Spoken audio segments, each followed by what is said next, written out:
आज हम अनुकूलतम जनसंख्या के बारे में अध्ययन करेंगे। तो अनुकूलतम जनसंख्या किसी प्रदेश विशेष में स्थित उस कुल जनसंख्या को कहते हैं जो उस क्षेत्र विशेष में उपलब्ध कुल आर्थिक एवं सामाजिक संसाधनों के उचित उपयोग के अनुकूल हो। अर्थात किसी क्षेत्र विशेष में स्थित कुल जनसंख्या का आधुनिक प्रौद्योगिकी की सहायता से पूर्ण विकसित करने तथा उसका उत्पादन एवं उपभोग करने के लिए अनुकूलतम आवश्यक जनसंख्या हो, जो उस क्षेत्र विशेष में उपलब्ध संसाधनों का उपयोग कर उच्चतम जीवन स्तर का जीवन निर्वाह करती हो। उस क्षेत्र विशेष की कुल जनसंख्या को अनुकूलतम जनसंख्या कहा जाता है। अतः किसी क्षेत्र विशेष में निवास करने वाली जनसंख्या को उत्तम जीवन स्तर प्राप्त हो, अर्थात प्रत्येक व्यक्ति को आवश्यकता अनुसार भोजन, वस्त्र, मकान, ऊर्जा, शुद्ध जल एवं वायु उत्पादन हेतु पर्याप्त कच्चा माल, स्वास्थ्य संबंधी सभी सुविधाएं तथा सांस्कृतिक तत्वों का पर्याप्त एवं अनुकूलतम मात्रा में उपलब्ध हो। अनुकूलतम जनसंख्या का तात्पर्य अधिकतम जनसंख्या से संबंधित विद्वान आर्थिक सामाजिक दृष्टिकोण के उच्च स्तर की उपलब्धता को मानते हैं, अर्थात उपलब्ध संसाधनों का मनुष्य की सामान्य आवश्यकताओं की पूर्ति हेतु अधिकतम उपयोग एवं उच्चतम जीवन स्तर की प्राप्ति। अब देखिए, जो अनुकूलतम जनसंख्या की परिभाषाएं हैं, अलग अलग विद्वानों ने क्या क्या परिभाषाएं दी हैं उसका अध्ययन करेंगे।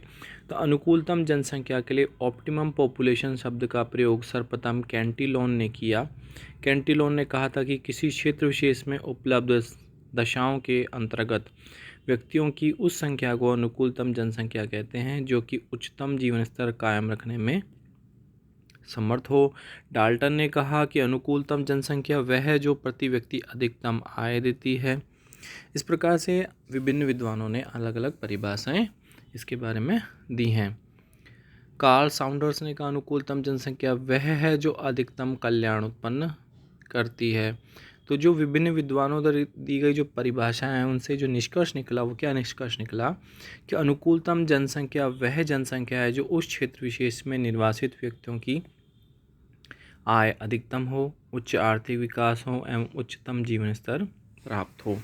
देखिए, उच्चतम अनुकूलतम जनसंख्या के निर्धारण के मापदंड। तो किसी क्षेत्र विशेष में निर्वाचित जनसंख्या अनुकूलतम है या नहीं, इसका आकलन निम्नांकित मापदंडों की सहायता से किया जा सकता है।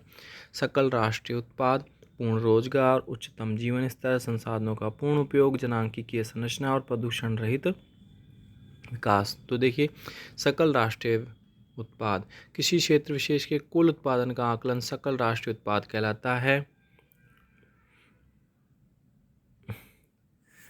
सकल राष्ट्रीय उत्पाद का उच्च स्तर अनुकूलतम जनसंख्या का परिचायक माना जाता है, लेकिन क्षेत्र विशेष में निर्वासित जनसंख्या में व्यक्ति विशेष की प्रति व्यक्ति आय के अंतर का ज्ञान इसके द्वारा नहीं होता है। पूर्ण रोजगार, किसी क्षेत्र विशेष में निवास करने वाले लोगों को उनकी योग्यता के अनुसार सभी को रोजगार प्राप्त करना भी अनुकूलतम जनसंख्या का मापदंड माना जाता है।